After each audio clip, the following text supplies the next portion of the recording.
من الشیطان الرجیم بسم اللہ الرحمن الرحیم والتین والزیتون وطور سینین وهذا البلد الامین لقد خلقنا الانسان فی احسن تقویم ثم رددناه اسفل سافلین الا الذین آمنوا وعملوا الصالحات فلهم اجر غیر ممنون فما يكذبك بعد بالدین الیس اللہ باحکم الحاکمین۔ صدق اللہ۔ والتین والزیتون، قسم ہے تین کی اور زیتون کی، وطور سینا کی، وہذا البلد الامین، اور اس امن والے شہر کی۔ اللہ نے جہاں چار قسمیں اٹھائی ہیں، والتین یعنی انجیر کی قسم، اور زیتون کی قسم، اور طور سینا۔ طور سینا سے مراد وہ پہاڑ ہے جس پر حضرت موسیٰ علیہ السلام اللہ سے ہم کلام ہوتے تھے۔ وہذا البلد الامین، اس امن والے شہر یعنی مکہ کے اللہ نے قسم اٹھائی ہے۔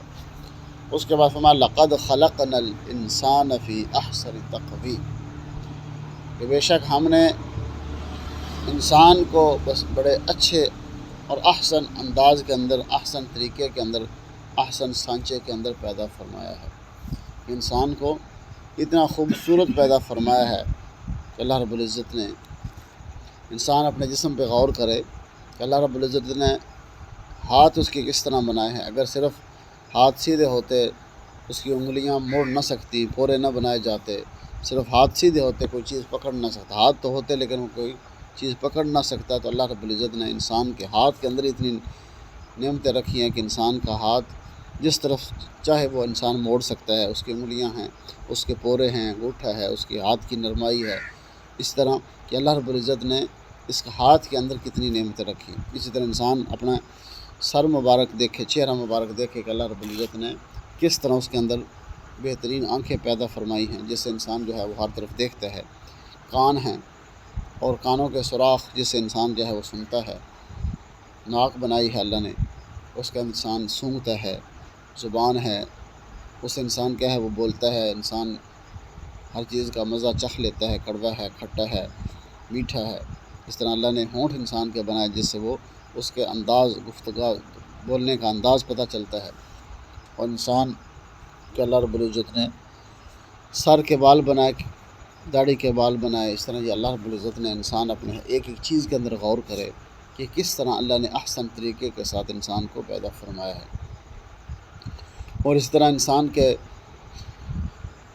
ٹانگوں کے اندر دیکھو کہ انسان پنڈلیاں ہیں، رانے ہیں، اس طرح پاؤں ہیں، انسان اس سے چلتا ہے اور جس طرف چاہے انسان اپنی ٹانگیں موڑ کے بیٹھ جاتا ہے۔ یہ انسان کو اللہ نے پیدا فرمایا ہے کہ انسان اپنے اندر غور کرے، فکر کرے کہ کس طرح اللہ رب العزت نے اس کو بولنے کا انداز سکھایا، سننے کا انداز سکھایا، سونگھنے کا انداز سکھایا، پکڑنے کا، چلنے کا۔ اسی طرح اللہ رب العزت نے انسان کو بڑے احسن طریقے کے اندر پیدا فرمایا ہے۔ انسان باہر جانے کی ضرورت نہیں، بلکہ صرف انسان اپنے آپ کے اندر ہی پیدا غور کر لے کہ انسان کو اللہ نے کس طرح پیدا فرمایا ہے۔ حضرت ہارون بادشاہ کے زمانے میں ایک آدمی، اس کے کسی وزیر نے قسم اٹھائی، اپنی بیوی کو کیا کہتا ہے کہ اگر تو چاند سے زیادہ خوبصورت نہ ہوئی تو تجھے 3 طلاقیں۔ اب وہ جب کسی سے بھی مسئلہ پوچھا گیا کہ اب میں نے تجھے قسم اٹھائی ہے، اپنی بیوی کو یہ کہا کہ اگر تم چاند سے زیادہ خوبصورت نہ ہوئی تو کیا ہے، تجھے 3 طلاقیں۔ اب چاند سے زیادہ کون خوبصورت ہو سکتا ہے؟ ہارون بادشاہ کے دربار کے اندر بہت زیادہ علماء کو اکٹھا کیا گیا کہ اس کے اوپر فتویٰ دیا جائے کہ اب اس کی بیوی کو طلاق ہو گئی ہے یا نہیں ہوئی۔ اب سب نے یہی فتویٰ دیا کہ چاند سے زیادہ تو کوئی خوبصورت نہیں ہے، تو اس کی بیوی کو کیا ہو گیا، طلاق ہو گئی ہے۔ لیکن امام یوسف رحمۃ اللہ علیہ کو جب لایا گیا، امام یوسف رحمۃ اللہ علیہ نے فرمایا کہ نہیں، اس کو طلاق نہیں ہوئی۔ تو سب علماء نے کہا کہ کیسے ہو سکتا ہے کہ اس کو طلاق نہ ہو؟ اس نے یہ قسم اٹھائی ہے کہ اگر تم چاند سے زیادہ خوبصورت نہ ہوئی تو تجھے 3 طلاقیں ہیں، اور چاند سے زیادہ خوبصورت تو کوئی چیز نہیں ہے۔ امام یوسف رحمۃ اللہ علیہ نے یہ جب صورت یہ پڑھی والتین والزیتون وطور سینین وہذا البلد الامین، کہ قسم ہے تین کی، زیتون کی، طور سینہ کی، اس امن والے شہر کی۔ اللہ نے فرمایا لقد خلقنا الانسان فی احسن تقویم، کہ ہم نے انسان کو بڑے احسن اور خوبصورت انداز کے اندر پیدا فرمایا ہے۔ اور چاند کی قسمیں اللہ نے ایک آدھ کہیں اٹھائی ہوگی، لیکن انسان کو پیدائش کے اللہ نے 4 قسمیں اٹھائی ہیں۔ چاند کی اللہ نے 4 قسمیں کہیں بھی نہیں اٹھائی۔ اس سے معلوم ہوتا ہے کہ چاند سے بھی زیادہ خوبصورت اللہ نے انسان کو پیدا فرمایا۔ تو اس لیے سب علماء اس بات کو مان گئے کہ ہاں اس کی بیوی چاند سے بھی زیادہ کیا ہے، خوبصورت ہے، اس لیے اس کو طلاق واقع نہیں ہو سکتی۔ یہ اللہ رب العزت نے انسان کی قسم اٹھائی ہے۔ پھر فرمایا ثم رددناہ اسفل سافلین، پھر ہم اس کو اسفل سافلین کے اندر داخل کریں گے۔ اب اسفل سافلین سے مراد کیا ہے کہ جب انسان اپنی پیدائش کے اندر غور نہیں کرتا، برے کاموں میں لگ جاتا ہے، اور پھر اس کا ٹھکانہ کیا ہے، اسفل سافلین۔ صورت کے اندر ان المنافقین فی الدرک الاسفل السافلین، کہ ہم اس کو اسفل سافلین کے اندر داخل کریں گے جو لوگ نافرمان ہوں گے۔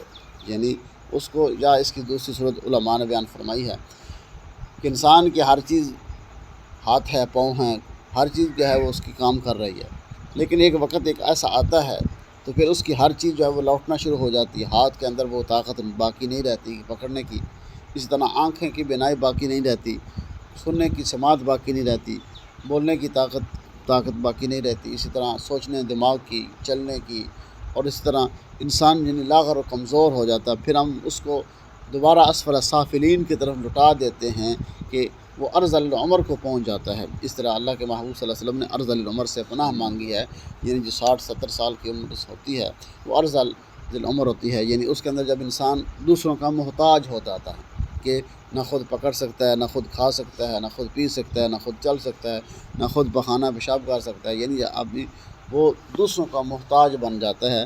اس عمر سے اللہ کے محبوب صلی اللہ علیہ وسلم نے پناہ مانگی ہے۔ فرمایا کہ ہم اس کو پھر اس عمر کے اندر لٹا دیتے ہیں، یا اس سے مراد فرمایا کہ جہنم ہے، کہ جو نافرمان ہوں گے، نعمتوں کو دیکھ کے بھی، کھا کے بھی، استعمال کر کے بھی اللہ کے نافرمان ہوں گے، تو پھر ہم اس کو اسفل سافلین یعنی جہنم کا سب سے نچلا درجہ ہے اس کے اندر لٹائیں گے، مگر وہ لوگ الا الذین آمنوا وعملوا الصالحات، جو ایمان لے کے آئے اور اعمال صالحہ کرتے رہے، فلہم اجر غیر ممنون، تو ہم نے ان کے لیے اجر رکھا ہے غیر ممنون، نہ ختم ہونے والا، نہ کم ہونے والا، نہ خراب ہونے والا، یعنی غیر ممنون، جو گنا بھی نہیں جا سکتا، ختم بھی نہیں ہوگا، خراب بھی نہیں ہوگا، یعنی ایسا اجر ہوگا، ایسی نعمتیں ہوں گی جو ہمیشہ ہمیشہ تازہ ہی رہیں گی، ایسی رہیں گی، ہر وقت انسان اس سے نفع اٹھائے گا۔ کن کے لیے ہوں گے؟ جو ایمان لائے اور اعمال صالحہ کرتے رہے۔ فما یکذبک بعد بالدین، فما کس چیز نے تمہیں قیامت کو جھٹلانے کے اوپر آمادہ کیا ہے؟ فما یکذبک بعد بالدین، یعنی کون سی ایسی چیز ہے؟